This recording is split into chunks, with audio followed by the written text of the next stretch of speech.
Сәлем достар, бүгін сіздермен дастарханның көркін ашатын, мерекенің сәнін келтіретін, ең дәмді, ең әдемі рулеттерді жасайтын боламыз. Міндетті түрде видеоны соңына дейін қарап, менімен бірге жасап көріңіздер. Видеоны қарамас бұрын каналға тіркеліп, қоңыраушаны басып қойыңыздар. Себебі алдағы уақытта бұдан да көптеген пайдалы рецепттермен бөлісемін. Ең алдымен сәбіз қосылған рулет жасаймыз. Ол үшін сәбізді жақсылап аршып, жуып аламыз. Үккіштің ең үлкен тісінен сәбізді шығарып аламыз. Сәбіздің барлығын үккіштен өткізіп болдық. Енді оны қуырып алуымыз керек. Ол үшін табаны отқа қойып, жақсылап қыздырып, 5-6 ас қасық сұйық май құямыз, 1 ас қасық сары май қосамыз. Жақсылап қыздырып, сәбізді салып, 2 минуттай биік отта қуырамыз. 2 минуттан соң табамыздың бетін жауып, отты жайлатамыз. Жай отпен араластыра отырып, 5 минуттай бұқтырып пісіріп аламыз. Қуырып болдық. Енді оны тарелкаға салып, жақсылап суытып алуымыз керек. Оған дейін біз 5 жұмыртқаны сарысынан ағын бөлек ажыратып аламыз. Ақ уызды жақсылап миксерлейміз, аппақ көбік болғанға дейін. Міне миксерлеп алдық. Осылай төңкергенде ағып кетпейтіндей формасын жақсы ұстайтын болып тұру керек. Сәбіз суығаннан соң оны үлкенірек ыдысқа салып аламыз. Үстінен жұмыртқаның сарысын қосамыз. Жарты шай қасық тұз қосамыз. Және де майдаланған қара бұрыш қосып, барлығын жақсылап араластырып аламыз. Ақ уызды 2-3 бөліп салып, жақсылап осылай астынан үстіне қарай араластырамыз. Біздің ақ уызымыз басылып қалмау керек. Ақырындап араластырыңыздар. Протеинге пергамент қағазымызды төсеп аламыз. Егер де сапасына күмәндарыңыз болса, оны майлап жіберсеңіздер болады. Оның үстінен қамырымызды салып, жақсылап тегістеп аламыз. Міне барлығын жақсылап тегістеп алдық. Енді оны қызып тұрған пеште 180 градуста 15-20 минуттай пісіріп аламыз. Міне біздің бисквитіміз пісіп шықты. Енді оны бөлме температурасына дейін суытып аламыз. Оған дейін біз ішіне салатын начинкасын дайындаймыз. Укропты осылай үлкенірек етіп тураймыз. 300 грамм сүзбелі ірімшіктің үстінен қосамыз. 2 дана сарымсақты үккіштің майда тісінен өткізіп қосамыз. Барлығын жақсылап араластырамыз. Бізге пищевой пленка керек болады. Оны осылай астына жақсылап төсеп аламыз. Оның үстінен біздің піскен бисквитімізді осылай қойып, пергамент қағазынан бөлек ажыратып аламыз.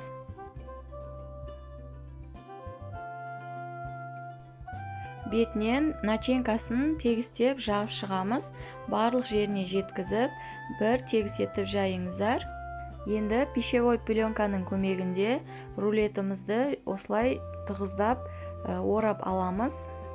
Орап болғаннан соң оны тоңазытқышқа 2 сағатқа немесе 1 түнге қалдырамыз. Шпинатқа қызыл балық қосылған рулет дайындаймыз.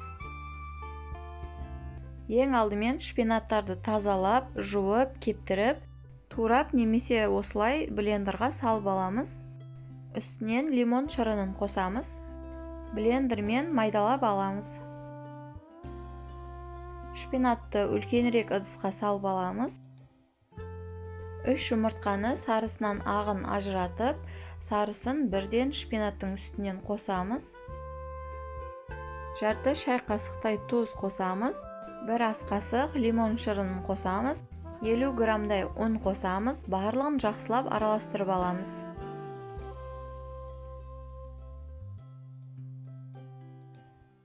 Ақ уызымызды миксермен жақсылап араластырып аламыз. Аппақ көбік болғанға дейін. Міне дәл осындай болу керек. көтергенде ағып кетпейтіндей. Ақуызымызды 2-3 бөліктерге бөліп қосып саламыз. Жақсылап астынан үстіне қарай ақырындап араластырып аламыз барлығын. Мен пергамент қағазын майлаймын, себебі шпинат жабысып қалуы мүмкін. Қамырды салып, тегістеп аламыз.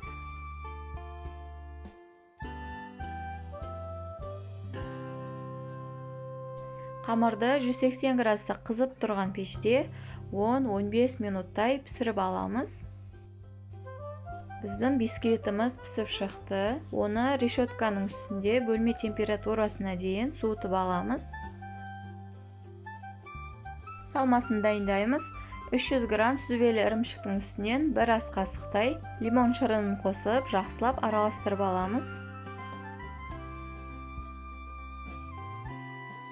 Пищевая пленка төсейміз.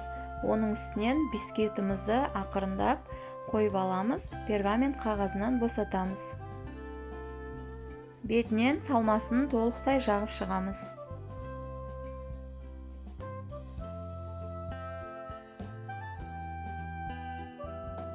Қызыл балығымызды шетінен қойып шығамыз. Дәл видеода көрсетілгендей етіп орап алыңыздар.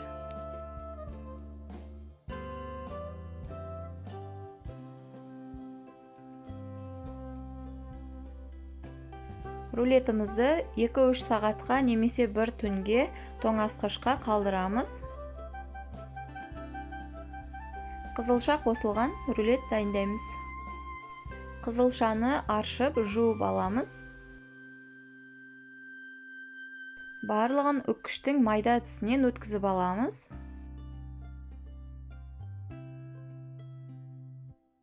Жұмыртқаны ағынан сарысын бөлек ажыратып, сарысын қызылшаның үстінен саламыз. Оның үстінен бір шай қасық тұз қосамыз, бір ас қасық сұйық майды қосып, жақсылап араластырамыз. Оның үстінен 40 грамм крахмал қосамыз. Мен жүгері крахмалын пайдаландым. Барлығын жақсылап араластырып, үстінен тағы да 40 грамм ұн қосып, барлығын жақсылап араластырып алыңыздар. Ақуызымызды 2-3 есе болып ұлғайғанға дейін, яғни дәл осылай формасын жақсы ұстағанға дейін миксерлейміз. Одан кейін 2-3 бөлікке бөліп, қамырдың үстінен қосып, жақсылап араластырып аламыз. Протеинге пергамент қағазын төсеп, жақсылап майлап алдым. Оның үстінен қамырды толықтай құйып, тегістеп шығамыз.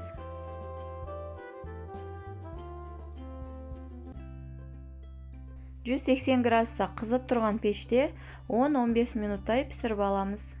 Қамыр піскеннен соң бөлме температурасына дейін суытамыз. Салмасын дайындаймыз. Сүзбелі ірімшіктің үстінен сарымсақты қосамыз. Майдалап туралған укропты қосып, бір ас қасық горчица қосамыз. Жақсылап барлығын араластырамыз. Міне, салмасын дайындап болдық. Пищевой пленканы төсейміз. Оның үстінен қамырымызды қойып, пергамент қағазынан босатып аламыз. Бисквиттің үстінен салмасын жағып шығамыз. Видеода көрсетілгендей етіп, рулетімізді орап аламыз.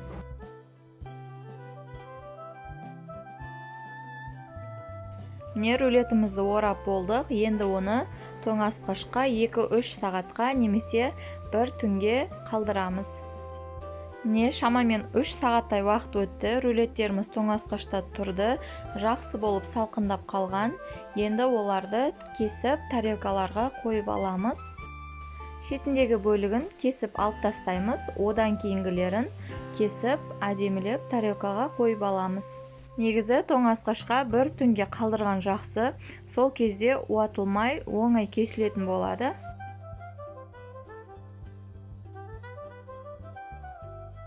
Міне достар, біздің рулеттеріміз дайын. Барлығын кесіп, әдемілеп тарелкаға қойып шықтық.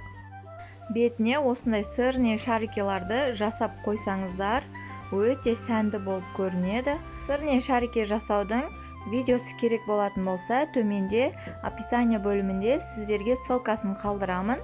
Рецепт сіздерге ұнады деген ойдамын, сол себепті достарыңызбен, құрбыларыңызбен бөлісіп қойыңыздар. Видеоның соңына дейін қараған болсаңыз, лайк басып, каналға тіркеліп, қоңыраушаны басып қоюды ұмытпаңыздар. Келесі видеоларда кездескенше.